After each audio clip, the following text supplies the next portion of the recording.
48% of the Muslim in the United States of America believe that they are Muslim first, they are American second. Our purpose is to change this culture because they're infidel and what they're doing is not pleasing to Allah, and we are the soldier of Allah who will make them do it. Kamal Salim was born in Lebanon to a devout Muslim family. As early as 4 years old, he remembers sitting at the kitchen table while his mother taught him about the Quran and his duty to Allah and jihad. From my childhood, my mom said, one day you'll be a martyr, my son. You will die for the sake of Allah and you will exalt Islam. She said, if you kill a Jew, my son, your hand will light up before the throne of Allah, and the host of heaven will celebrate what you have done. Kamal was 7 when his parents sent him to Muslim training camps to learn to use weapons and engage and kill the enemy. The boys were also taught another, more subtle form of warfare. We were training for what's called culture jihad, which is shifting cultures. Culture jihad it's unlike the sword, unlike the rifle, it is the jihad that will come into your world. By his 20s, Kamal was chosen to wage cultural jihad on America. In Islam, liberty, freedom, monarchy, all these are idols, and these must be brought down. So the liberty that you have in the United States of America, it's anti-Islam. So America must be changed. So I moved to the Bible Belt specifically. The Bible Belt was the strongest of strongest. That's where the stout Christians are. And I want to take on the best of the best because I considered myself as a sword of Islam. I thought I'm anointed, I'm unique, I'm selected. I'm coming to a country and a culture to change it, and I have the power of Allah with me. In the early 1980s, Kamal entrenched himself in a small Midwestern town. He began targeting men from poor neighborhoods to recruit them to the Muslim faith. But one afternoon, his life would be in the hands of those he hated the most. I was going from one place to another to do a recruitment, and that day I had a car wreck. The car wreck was so severe, I ejected out of my car, landed on my neck, broke my neck in 2 places. This man came running to me, and he said, don't worry, we're going to take care of you, and everything's going to be all right. The ambulance came and picked me up, and now I go to the hospital. The orthopedic surgeon in the emergency room looked at my chart, and he just said, son, we are going to take care of you, and everything's going to be all right. The second day, I wake up in the hospital, and this head of physical therapy, come and read my chart, and he turned around and he said the same thing, word for word. We are going to take care of you. At first, Kamal was frightened by their words, because these men were all Christians. You see, in terrorism, if they said we're going to take care of you, you'd better run. Surgeries to repair Kamal's broken neck were successful, but recovery would take weeks. After being discharged from the hospital, he would need someone to care for him while he recuperated. Kamal had no one, so the orthopedic surgeon opened up his own home to this stranger. In his home, they put me in their choicest room, in the most beautiful thing. I became like part of their family. They didn't see me any different, and now they have a basket set for Kamal. They put in money to free my bills from the hospitals.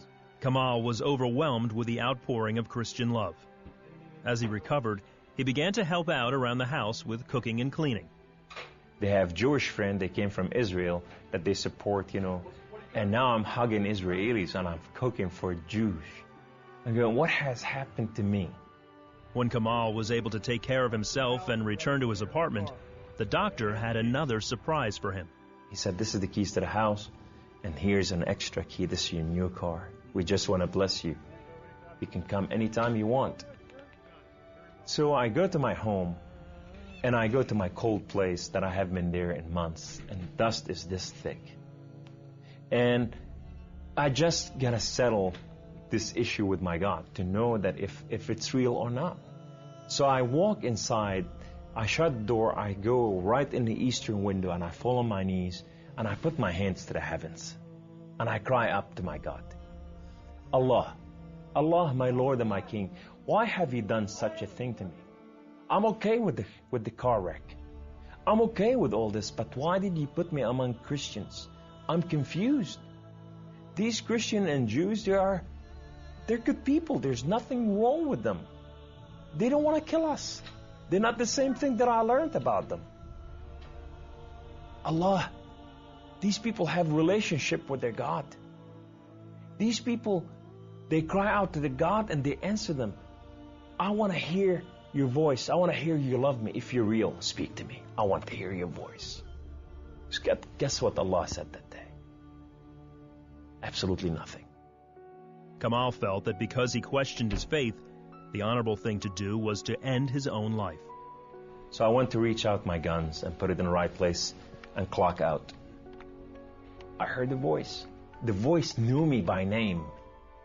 He said, Kamal, Kamal, Kamal, why don't you call on God of Father Abraham and Isaac and Jacob? And now I fell on my knees and I put my hands to the heavens immediately as I heard the voice. And I cried out with every fiber within me, God of Father Abraham, if you are real, would you speak to me? God of Father Abraham, if you are real, I want to know you. Well, God of Father Abraham came to the room, and he filled the room with his glory. And his name was Yahweh. The Lord is one. In his hand, he has holes in his hand. He has holes in his feet. His name is Jesus. I said to him, who are you, my Lord? Who are you? He said, I am that I am. I said, I'm a simple man with a simple mind. What is that supposed to mean? He said, I am the Alpha. I am the Omega. I am the beginning. I am the end. I am everything that is in between. I have known you before I formed the foundation of the earth. I have loved you before I formed you in your mother womb. Rise up. Rise up, come on. Kum. You are my warrior. You are not their warrior. And I said to him, I said, my Lord, I will live and die for you. He said, do not die for me. I died for you that you may live. That day, instead of taking his life, Kamal gave it to Jesus. He now has a new mission and travels the country challenging Muslims to question their allegiance to Allah. My heart desire is to reach out for my brothers and sisters, the Muslim out there, 1.5 billion Muslim, that they are living out there and they have not tasted freedom, and that freedom in God. It's been over 20 years since Kamal left the Islamic faith, and even threats of violence and death cannot stop him from sharing his story. He is real. You know, and if you never experienced God before in your life, if you never tasted God, and if you think you got nothing to lose, when you're sitting in your home, whether you're a Muslim or a non-Muslim or a non-Christian or whatever you are, say, call on God of Father Abraham and Isaac and Jacob, and you say, if you are real, speak to me, I want to hear your voice.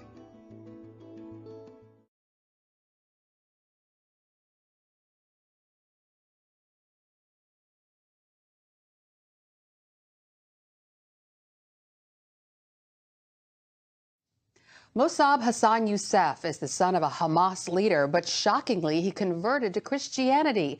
Now he's working on a movie about Muhammad, the prophet of Islam. Youssef announced the project at a press conference in Jerusalem today. I think this is the time to expose the real nature of Islam. Islam is not a religion of peace. It's a religion of war. And most Muslims don't understand the real nature of Islam. And I think this is the time, and I would like to announce this here from Jerusalem, next to the Temple Mount. For years, Youssef worked with Israeli security to stop terror attacks against Israelis. He told that story in his book, Son of Hamas. This is Youssef's first visit to Israel since he left in 2007. Today we welcome Mossab Youssef, the author of Son of Hamas, who has returned to Israel after 5 years of not being here. Thank you for being with us. You've made some pretty bombastic comments. You've called Islam a religion of war. Is that part of the truth that you're speaking of? Islam itself, as ideology, as religion in general, is a religion of conquest, domination, taken over, and control. It is a religion of war. Now, how can we understand that? We understand it simply through the behavior and the life of Muhammad. That Muslims consider as the highest authority of their lives. The Islamic ideology that I witnessed for, and this is not the radical Islamic ideology, because I was in many arguments with many Muslim denominations, and we know that there are common things that all of them agree on. Jihad is one of them. And if all Muslim denominations and colors believe that jihad by sword, killing by sword for the sake of Allah is justified, then we have a problem. From what I understand, actually making a film about Muhammad. Can you tell us more about this film? The idea came first when I was trying to have a conversation with my sister about solid facts about the life of Muhammad. And my sister was arguing with a denial. And I wanted to understand why she was denying what I was confronting her with. I love her, and I was trying to help her see that this is not a good way for her life. She could not see that, because Islam is not only a religion in her life. Islam is an identity to her. Now, living in this modern world and being convicted with teachings of the 7th century caused lots of problems in one person's life. And I lived that conflict. And I finally came over that conflict, and I want to help my sister and the new generation to find a way out. People who get the perfect picture of Muhammad, those are the people who are considered most dangerous terrorists, because they know that they have to follow the steps of their prophet of what exactly he did. This is the best encounter idea ever for all extremism, terrorism that came out of from this region. I am coming from that background, and I graduated from an Islamic Sharia law. I am familiar with the language of the Quran that most Muslims don't. Coming from a household that started somehow the Islamic Sunni revolution in the entire Middle East area. What we're seeing right now in Egypt, the Muslim Brotherhood, this is, my father was from the early leaders of this movement that's happening right now. So Islam has been my project, and I've done lots of sacrifice for that project. With that said, I believe it's my responsibility, because I sacrificed and I paid very high price for the cause of Islam and the cause of Muhammad, that I have the right to question that journey and bring the truth of what I witnessed, the good side and the bad side. We're not trying to offend Muslims. We're trying to bring the truth. If this is the real nature, why do you still identify with it? Please explain to us.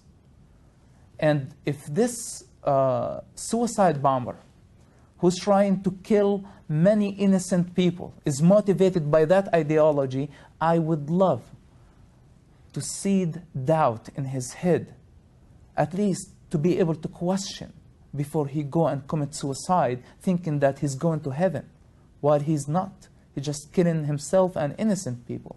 You've mentioned your sister. Are you in touch with any of your family, and how are the ties there, and how do they feel towards you? You know, what really breaks my heart the most, that all my brothers and sisters, I raised them like my children, because my father was gone most of his time fighting for the cause of Hamas.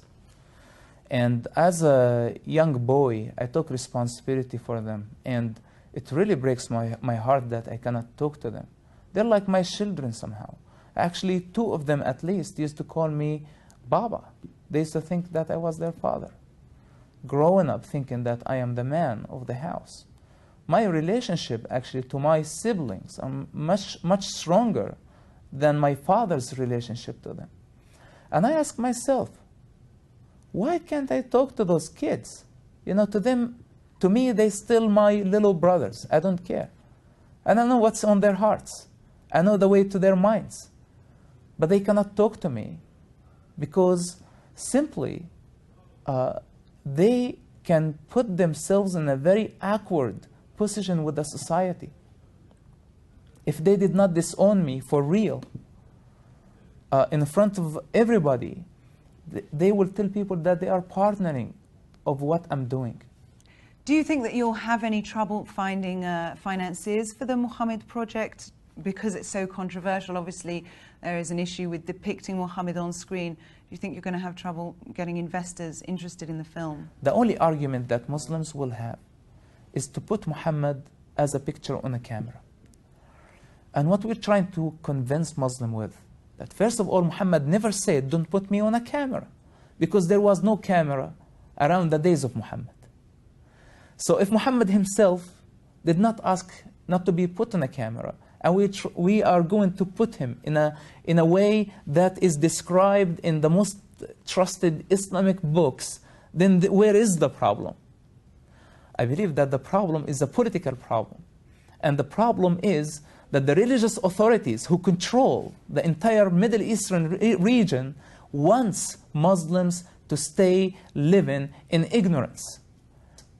This is a very challenging project. And so far we did not ask people for production finances yet, but we have developing money, which did not have a problem to find. We developed the screenplay, which is a big step because it required lots of research, and we had to hire an Islamic secular for a long time to investigate every thing in the screenplay, because the accuracy is very important in this project. My audience is the average Muslim. The religious person knows the truth, but they lie to themselves and lie to the rest of the world. The average person, the traditional Muslim, who was born this way, the nominal Muslim, I want him to see the picture that he did not see, because I want to challenge the religious authorities with those people, with their own people. It becomes an ideological conflict that will lead to intellectual maturity in the entire region that will build an amazing future. This is a very challenging project. But please come to us, talk to us, and let's put our effort together. If somebody with finances, somebody with a vision, somebody with an idea, we already have the screenplay, let's unify our power to bring the truth as a free world. I'm not asking Christians or Jews against Muslims. I am asking and begging every free person in this world to bring a light on a region that has been living in a world of isolation, many worlds of isolation that Islam built over the years to protect itself. And today we have this powerful media, and the new generation can watch and see and make a judgment. They are looking for a difference in their life. They're looking for a better future. Let's help them. Through the movie Muhammad and through writing your book and coming out against Hamas and Islam, some people have called you very brave and courageous, and other people have said you've signed your own fatwa. Are you scared for your life? First of all, I live in a free country, and I choose to live free. I'm not going to go to hide. There is nothing to be afraid about. We're doing the right thing, and we do it with the power of the truth, not the power of conviction, not the power of opinion or idea, the power of the truth and the truth alone. You're intimately acquainted with the mentality of Hamas. So with regards to the mentality, perhaps less from a political perspective, do you ever think that there will be any sort of reconciliation between Fatah and Hamas? Fatah and Hamas killed in the past, they're killing each other right now, and they will kill in the future. The only thing that unite them is Israel. And this is like where people, look at me and say this is a pro-Israeli when I answer something like this. Killing in the Arab mentality and the human life, unfortunately, does not worth a lot. And this is another sad reality. We keep spinning in endless cycle of violence. And I think this is the time for Arabs start to understand the importance of freedom, the importance of human life, what makes us different than animals, that we have the right to choose. How dangerous is the world of radical Islam, and how dangerous is Hamas in your mind to the region? On the short term, Hamas is not a danger to the West. Hamas is not interested in carrying an attack outside of Palestine. Their priority number one, to destroy Israel, not to destroy America. But one day, if Hamas is in charge and they take control of nuclear weapons, I tell America to be, and the West in general, to be concerned about something like this. But I'm telling you, the problem is much bigger than Hamas. The problem is in the God of Islam. This is shocking, and unfortunately, this is the reality about this God. He is a God of torture. He is a God, the deceit God. This is what he talks about himself. Islam as a religion in general is a lie wrapped with some facts and truths, and I'm talking this with the authority of somebody who understands exactly what Islam is all about. And it's the biggest lie in history, in my opinion. And this is the biggest danger, that a quarter of population of Earth believe that this is a religion from God. They are wonderful people. I have to just interrupt you, because I know your experience, but those are highly charged words. You know, 99 point, I don't know the figure, but the vast majority of Muslims are peace-loving.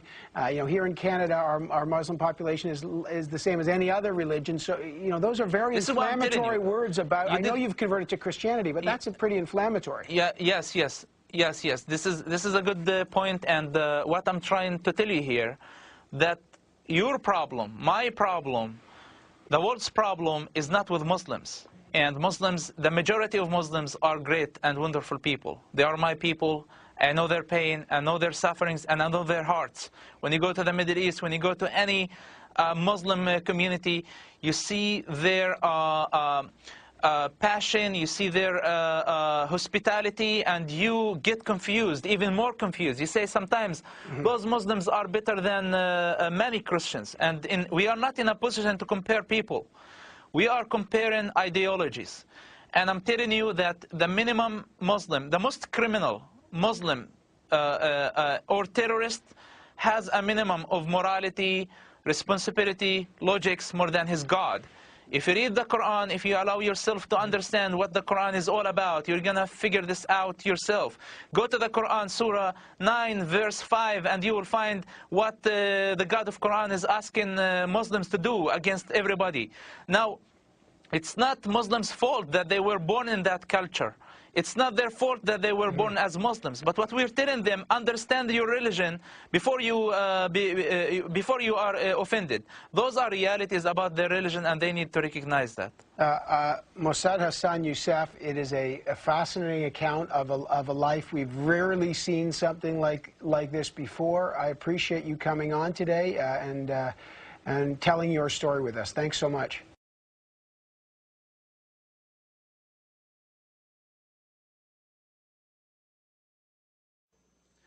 Did Muhammad, the prophet, he's not prophet. You know why? Not because he's not prophet regarding to the Bible, because he's a prophet without prophecy. Can you believe that? Like, Muhammad claims that he's a prophet, and he died before he told his people the prophecy. Ask.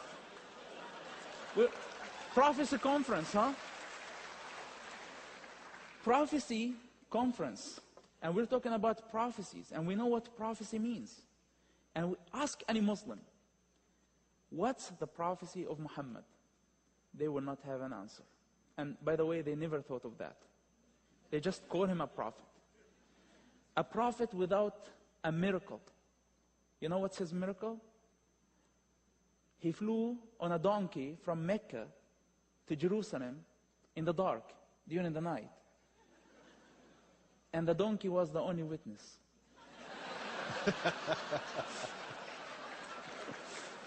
We tell them, guys, you know, usually the prophets and like Jesus Christ, he did miracles in front of thousands of people, you know, to witness the glory of God and the great work of the Lord. But your prophet did the miracle, this great miracle of, like, imagine like a donkey taken off from LAX. Like, you know, if there are like 5,000 people witnessing that, I would say, okay, this is a miracle. But unfortunately, in Muhammad's case, the donkey was the only witness. And